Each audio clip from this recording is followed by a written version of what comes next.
Hey, welcome back to the channel, everybody. So this is going to be a look at the Archivos story development system and the journey to the Overland page or setup that I've built on there. So if this is working right, you can see my screen. And I first learned about Archivos at Gen Con. I believe it was 2016. And they had this whole Lord of the Rings setup, which was really kind of what impressed me and got me interested in it for my game. And the whole concept behind Archivos is it allows mainly authors, but anybody really that creates content, to show and create relationships between that content and other things. So, like, for example, in the Lord of the Rings one, they have this page on Mordor, and they show where it's located at on the map. And then it shows, like, characters that interacted with Mordor during the course of the movie or the story. Uh, and now this here is a timeline. So, and basically, it gives you a way of kind of exploring a world, a fictional world, and how everything is interrelated. So obviously, if you're writing, you would want to know, maybe every knight that belongs to a particular order. So, like if you wanted to know who all the rangers were, like Aragorn, you know, you could click on Aragorn, it would show he's a ranger. You click on rangers, and then it should show you who the rangers are. Now, all of this has to be built, meaning it has to be put in there by the author or the content creator. So it doesn't do it for you. But if you get once you get it in there, it's very powerful as far as linking it. Now, what is going to happen is when you create one of these, you can send invites out to individuals to have access to your story element, right? So uh, they can come in and they can look at that story world or that story element. And so that's what I'm planning on doing with my backers for Journey to the Overland Redux. And at this point, before I sent out the subscription invites, I wanted to do a video showing everyone exactly what the invites were, because otherwise they'd sit there in the box and people would wonder why they got them. Now, to show you what screen you would get to if you were starting out, so I think if I click here, sign into Archivos. Alright, so this is what the initial screen looks like when you go to sign in. And this shows you everybody that has created something on Archivos. And maybe there's probably a lot more setups here than most people realize. So, for example, let me see one that people might know. Alright, so here's a Critical Role campaign Vox Machina setup. Now, if we look here at the featured story elements, you can see the characters. It says there's 91 characters, and they have art and images and photos of the characters.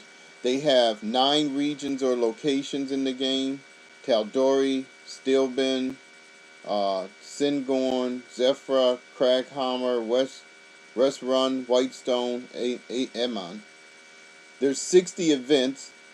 So this is Machina attacks the Dorger camp, so war camp. Let's just click on that. Now, I don't have a subscription to this, right? I'm just a basic browser. But even with that, I can get in here and see their story. And this is very well developed. So they have a timeline of showing the dates. And this is actually, real dates, meaning March 15th here. So they're showing what happened during these, I guess, episodes. There's a description: Vox Machina interrogates the Dwarger general. The party interrogates the general for word of Lady Kima. After Vax intimidates him, he reveals that they captured her and delivered her to King Morgul. So this is nice, especially if I know they're doing a Kickstarter for a animated series. So if you want to get caught up, this is a very quick, very streamlined way to go into the game world and catch it up. I wasn't sure if they had updated this. But it looks like they have somebody that is actually updating this. And so these are some of your main featured characters. Man, I don't follow Critical Role, so I don't know who any of these individuals are. But I'm aware of Critical Role. And this is what's called the living map. And so all of these people are tied to Matthew Mercer, who of course is the game master. So everything revolves around him and the character's relationship to the game master. So this is Aldor, was a member of the Slayer's Take and Vasselheim as an NPC. He was played by Matthew Mercer. So Matthew Mercer played this character. You can go in here, you can get some information. They even have a wiki. This is pretty cool. Critical Role wiki, which would take you for some more information. So we do show full profile. During the battle at the base of Entropos and Thar Amphala, an undead Aldor was one of several corpses turned to ash by Pike's Destroy Undead. Wow, that's sad. So, anyway, that is what you will see when you get the thing telling you to go in to the subscription. And so with that, I'm going to click on the Journey to the Overland pane. And so if you go down, you scroll here, you'll see us right here. So this is the Journey to the Overland pane. You could click on that, and you will see my featured story elements. So this is kind of just my splash page. These are some characters. Not sure what order they put these in. This is kind of random. I didn't put them in like that. It says I've built 132 story elements. I've got 53 characters right now. I've got 43 locations. And this lists every location on the game map. Okay, these are the Bane Forts. Zafton, Darkman's Ditch, Fire Castle, Future Town. Okay, these are the 4 events, which a lot of my game backers may not be aware of. Some of these events are just getting written into the 2nd edition, like the Yeti War, the Year of the Violent Dragon, the Overland Star, and the Great Purging. So these are other items. The weapons of power you see here, the 5 weapons of power. And then these are actually some of the more significant NPC cards. And it explains these kind of NPC cards. So one of the things you could do, say you're playing the game and you might be looking for a particular card or NPC to help you with something. So let's just say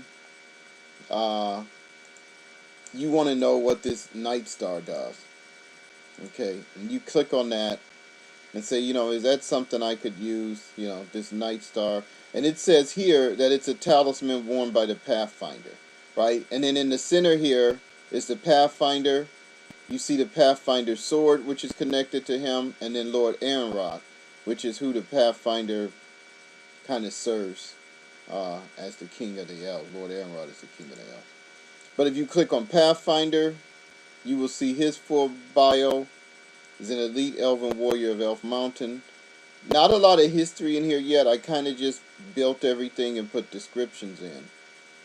Alright, now if you go to the Journey to the Overland story map, right, living map, I've built the map and it basically will show you the entire locations on the map.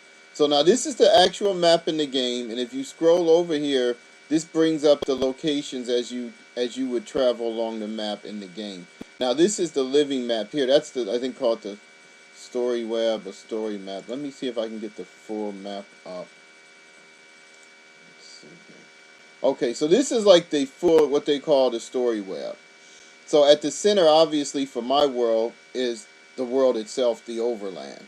Right, this is where Matt Mercer had himself, but this is where I put the Overland, and everything is related to the Overland, obviously.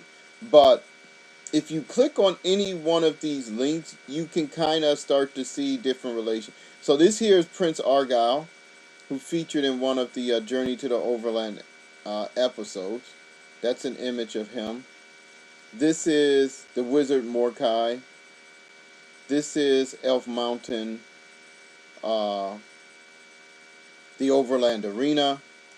So if we were to click on Overland Arena, show full profile, it says, unlike the Roman arena, fighting in the Overland Arena is voluntary. King's Castle is the only official location in Overland where fighting in the arena is allowed, and the fights are controlled by strict regulations and subject to the mandates of the King and the Overland Council. So there you have that story element. And you have a lot of others. You can click on the Overland itself, show full profile. This one has more history on the Overland, explaining how it was believed to have been formed.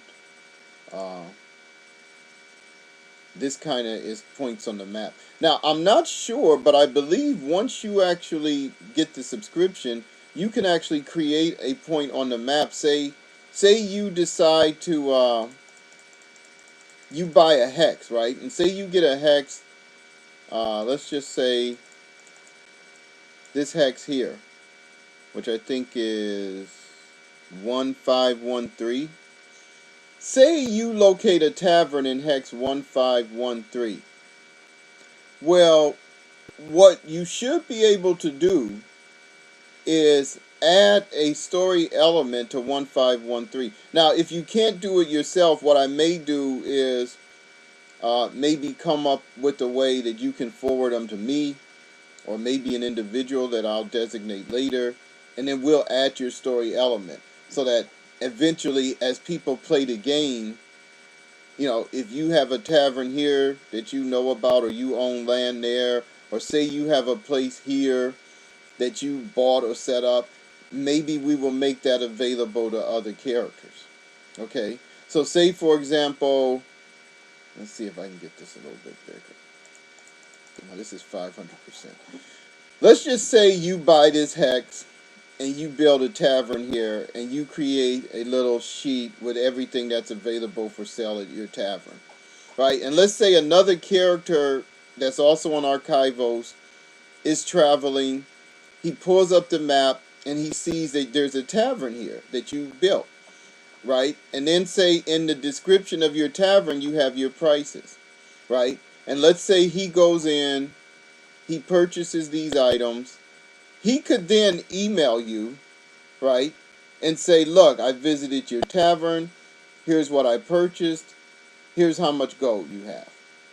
So literally all the different players in the Overland could actually build on this map together and kind of patronize or work with each other. Maybe there's a rest stop here that you found in your game, right? Maybe you found something that said there's an old woman that heals people here.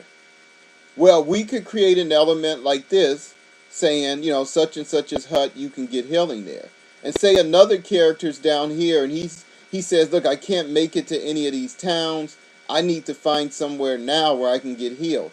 He logs on the Archivos and he sees that wizard's hut because he might not have pulled that card yet, right?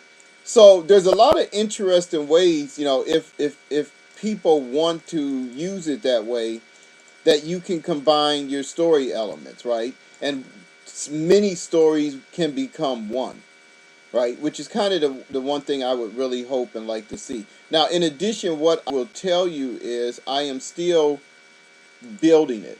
So, like, what is happening now, and this is like my control panel, right? So what is happening now is I am actually going to be trying to start adding in the things from the modules. So like Wooddam Forest, the urban expansion. So none of that is in here yet. This is all just the basic game and basic characters that come in the game. But when I finish the modules, I'm going to go in and put that content in here. And so one thing that might do is, say for example, you did not get the Wooddam Forest module. You could actually come in here, look at some elements from the Wooddam Forest, and say, you know what, I like that NPC or I like that magic item. I think I am going to buy that module so that I can put them things in my game. That would really help me. So, and that will be with every module we release. Now, funny thing is, I just noticed this here. I don't know if I can blow this up. But it says up here, if you can see this, you have locked this story for editing. So I may even be able to unlock this and then allow you guys who get the subscription to come in and add your locations yourself. Now, obviously, I will go back and kind of vet things that are added. I mean, if it's stuff that's not appropriate or not proper for the world or the setting, or it's put in the wrong place, like there might be locations where you can't put stuff there, or if you have not purchased that hex. You can't just build something in a random hex unless you bought the hex. Then I would probably remove it. But if I can unlock it for editing, and then that goes back to what I was trying to show you earlier. Uh, Let me just see, because I don't want to put something on here and then not be able to take it off. But I think I should be able to add another map location to give you an example of what I'm talking about while we're on here. Okay, so I don't think I need to do that. Alright, let me get out of this one. Alright, so here's another one. This is my timeline, if you've never seen this. So, and this timeline begins with, I think, the Overland Star. And it basically talks about the formation. The next event is what's called the Year of the Violent Dragon. And this says this was a year-long campaign waged by the legendary samurai warrior Quinn Famari to defeat the dragon Valeron. Right, and so this talks about Quinn Famari, who founded the Order of the Samurai in the Overland. This is the Yeti War, which has been referenced in different modules and places. The Yeti War saw the humans of Overland fight against the Yeti race during their initial incursions into what is now known as Yeti Mountain. The war eventually ended in a truce when the dwarven kingdoms of Dwarfhaven and Dwarftown were established. So, and this, I think the Yeti War kind of happened probably sometime, was it before or after the Great Purging? This says it was before. Here's the Great Purging. After barely surviving multiple internecine wars where they were almost wiped out by orcs, goblins, trolls, fae, gnomes, and hobgoblins, the humans allied themselves with the elf race, the dwarf race, and the native overlander race. Together, these four races then all but drove every other race into isolation or extinction during the Great Purging. So, there's some elements there. Now, actually, I think the Yeti War may have happened after that. So that may get moved. But that was just kind of setting it up. Now, let's go to the living map. So this is my living map. This is what it looks like for me. And I think there is a way, like here, where I could like add a location. I forgot how I did that. I'm already on there. Go back to elements. So everything is considered an element in here. So this is just getting you in there. Let me close that out. Okay. Let me go to my dashboard. Okay, so this is my recent activity where I added images and updated some elements.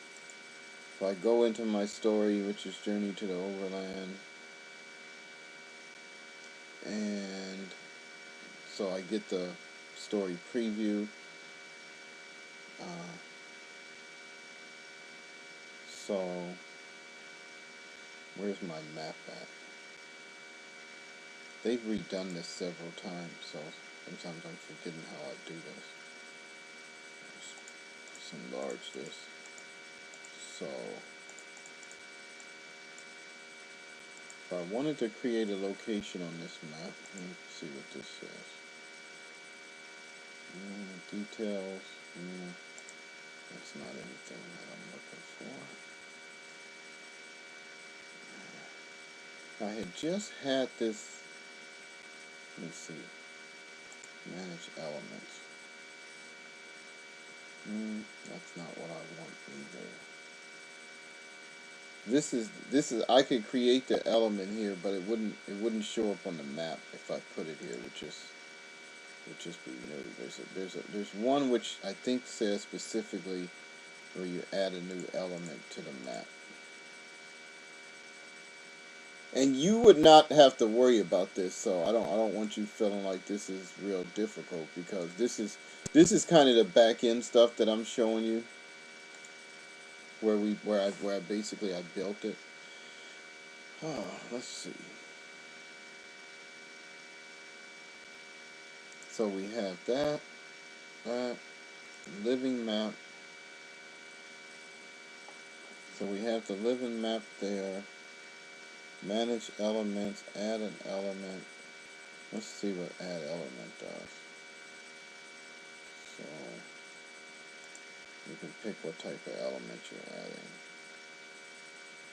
I thought it was a way to add it directly to the map without having to go there. So I see these story elements.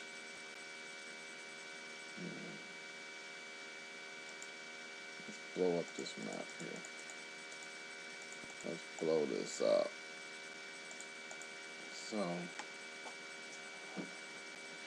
we've got this location here.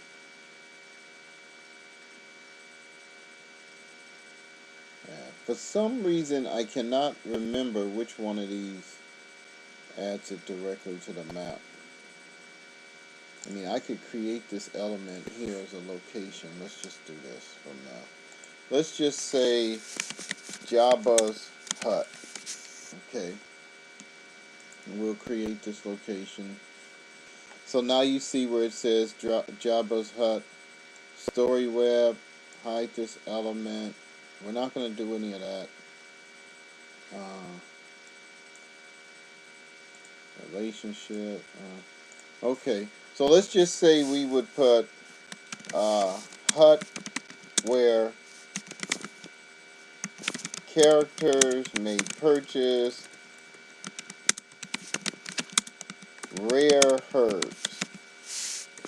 Okay, and then we could do something like, you know, black root, 8 gold pieces. White powder, 5 gold pieces. Now, obviously, I have some herbs and things in the alchemist section, so you'd want to obviously try to sell people stuff they could use, not make up crap, or nobody's going to buy it. So you see here we have Jabba's hut. Select map image. Well, I don't have anything for it right now. So relationship links, I haven't created any relationship links. Element details. Okay, so let's save this. And now we have it here. Jabba's hut. So let's see how I would add it to the map. So it's added. That's for the image. Hide that element. No, don't need to hide it. We'll make this element the default. No, don't want to do that. Regions map. Add element to map. So this is what I wanted. So if we go here and we go down, now I would go to Jabba's hut, which should be, are these in alphabetical order? No. A order pass, Darkman's domain, Dragon's thirst. I might need an image for it,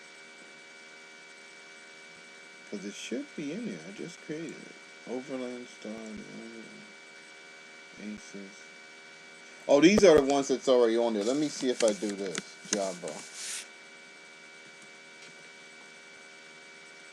Jabba, that didn't show up. So, let's do this. Select map image. So these are some images. Let me just, let's pick something at random. So yeah, let's just use this. Okay. So now let's say add element to map. See if that helps. I think what you do is you have to click on the element you want to add.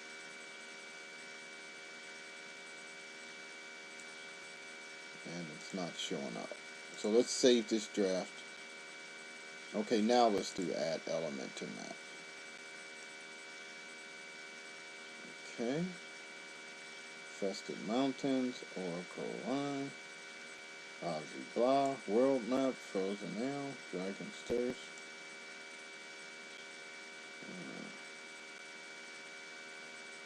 This is weird. Okay. Create a new element. Oh.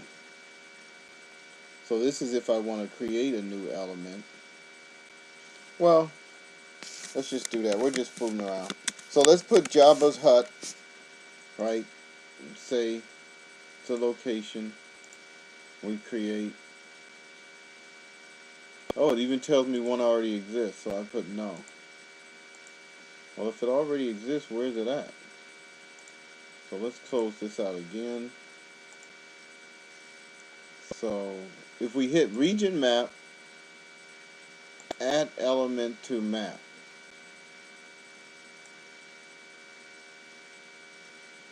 So what is this? Do you pick the map, or is it, or are these the elements? I think these are the elements. Let me see if I pick Overland. Oh, what is this? So the Overland is on this map? That's not right. Yeah, that's not right. So let's remove that. So let's remove this. So I think what I have to do, and again, this is not exactly intuitive when you're building this. So I think what I have to do is I have to go to the Overland. So let's do it like this. The Overland right here. Now, I'm going to do add element to map. Okay, and here's Jabba's hut. Right? So now I can put Jabba's hut wherever. Let's just put it out there in the ocean for now. Okay? Now when I go to living map, you see here Jabba's hut is now on the map. So say you're selling in your game and you want to know if there's a place where you can stop and make anchor. Well, you could stop at Jabba's hut, right? If some other character has put it on there. And this would be visible to other characters, right? Now, that's not going to stay, obviously. So I'm going to go to Jabba's hut and just delete that element, right? And then we go back to the living map, and it's gone, right? Jabba's hut is gone. So say a dragon destroys your hut, right? You could come on here and get rid of it and say it was wiped out. Jabba's hut is no longer open for business, ladies and gentlemen. But so that's kind of what it is. You can get in there. I think initially this is going to be most helpful as background information and story on the NPCs, on the locations, on the recent events.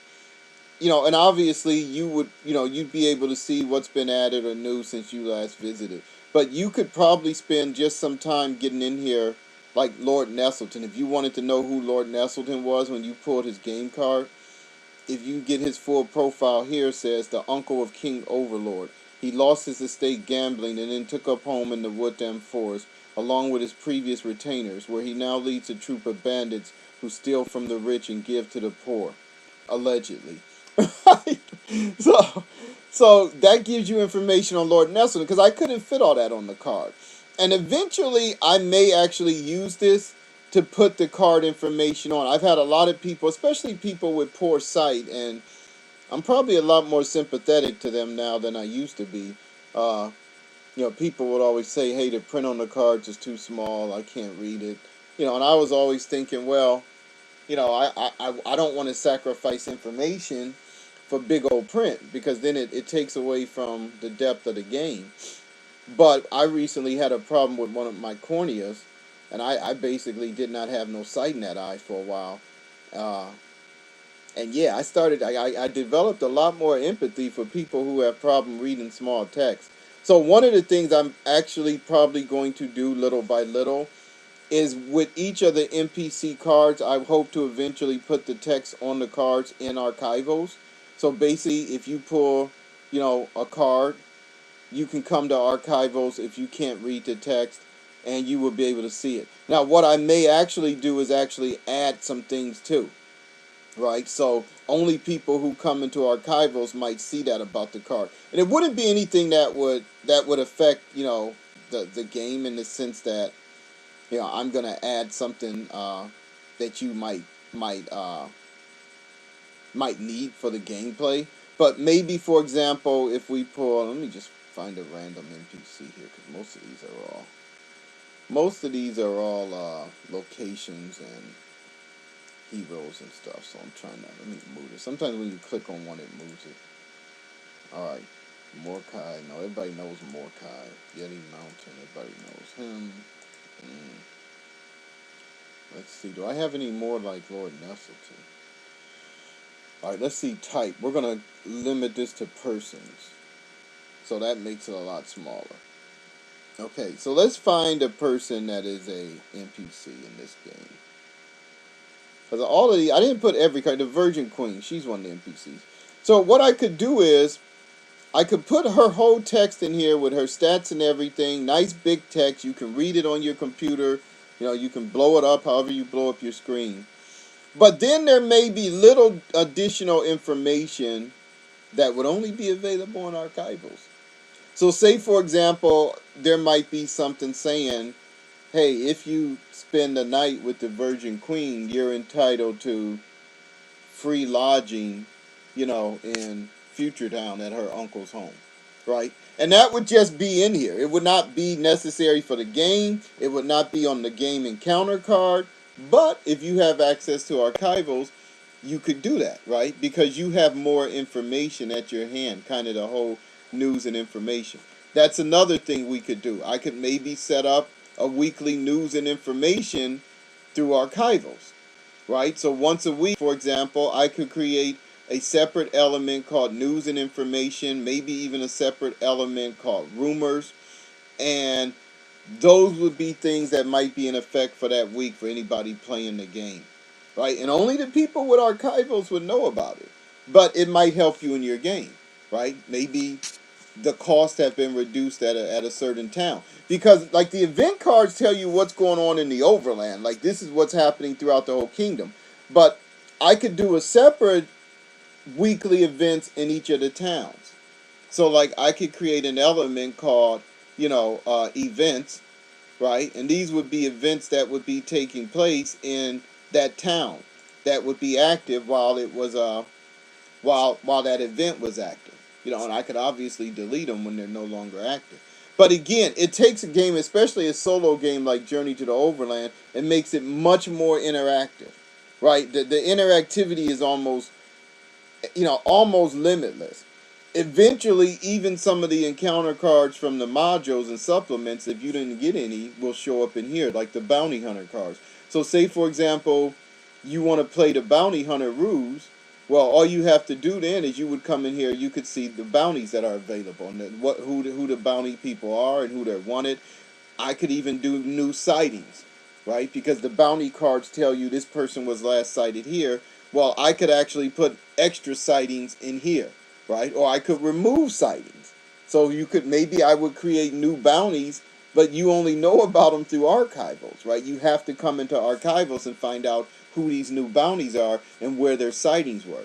And if they're captured, I can delete them, right? This guy is no longer available. He was captured by Dan a week ago, right? Or he was captured by, you know, any of my other backers out there. You know, this guy was already captured, so he's been removed. So there's a lot of possibilities, which I really look forward to being able to do. I will probably tie in a lot of that with the with my Patreon, which I'm probably going to set up like a separate Patreon for Journey to the Overland uh, backers or players. So you don't even if you're not a backer, if you own the game and you're a player, you know. So what we would do is through that Patreon, you could get access to Archivos even if you weren't a backer. Because all of my backers on Kickstarter are obviously going to get access to it. Even my original backers, not just the Redux, which I did last year, but even my original backers will have access to this, and they'll get the emails and stuff. You know, I don't know if they're going to use it, but I'm definitely going to give them anything that anybody else gets that's ever been a backer. So anyway, guys, I hope you guys got something out of this. Like I said, if you are a backer, I'm going to start sending the emails to the Redux people first, and then after that, I'll push it out to the backers from the first edition. And then after that, like I said, I'll probably set up the Patreon thing, and I'm looking forward to getting some more ideals on what people think they would like to see have done with this. But I hope you guys got something out of this, and I will be doing an update on the background. Matter of fact, I will probably put a link to this in the update just to let people know, that it's here and that, the emails are going to be coming. But I think that's all I got for now, guys. So, and here's all my NPCs, which I could not find earlier. So, for example, you have Son of Samson, Siege Master Coriel, She Queen Vanilla. All of these are NPC cards. If you own the game, you know that. Master of the Broadsword, right? And so if you click on him here, then you can show his full profile. Now, this information in here is not on their cards, right? Most of this information is additional. Some of this is, like, so for example, I did put over here for him, this old warrior is the best swordsman in the land. When using a broadsword, he has the ability to strike while moving. Thus, he can strike a character he passes riding by or walking by without stopping for combat. Plus 10 modifier if he is mounted. Or he can strike an opponent once while moving in a random direction. Or strike an opponent while making an evade action. If he joins your party for each day you spend training with him with the broadsword, you will have a 5% chance of striking with this skill as well. This only applies when using a broadsword. So he is known as the master of the broadsword. And it says here, an old but legendary sword master, believed to be from the kingdom of Ryder on the continent of men, considered by most to be the best swordsman in the land, who now sells his services to the highest bidder. Right? And so all of this will develop later. Like, this guy may have some history with another NPC. So, for example, when I was saying I would add new stuff, I could add that history down here and say, hey, this guy has a grudge with this NPC. If you encounter this NPC while he is with you, that NPC will automatically attack. Right? So, but yeah, that's where all of my NPC characters went. It's right up here. Right? Because I knew I had put them in here. So even if you just have the game and you're interested in, like, kind of getting an idea of certain NPCs that you'd like to get to join your party, or whether they could help you with something, here's all of that information. And the nice thing about doing it in Archivos, since it is a solo game, it's not going to spoil the card if you haven't pulled the card yet. Right? Because this is all just kind of background information on them without their actual stats. Now, like I said, eventually I may throw their actual stats in here for people who would like that to be in here. But if not, I mean, then you can just kind of come here and get some background on this guy and say, yeah, I think I'm going to try to find this dude. I'm going to go out there looking for him. This is the Siege Master Coriel. He's a half-elven veteran engineer and siege master. Coriel is believed to have supervised the construction of Elf Mountain, for doing what he was promised by Lord Anrod to be given permission to construct an elven town to be called Fair Haven, and be appointed its mayor.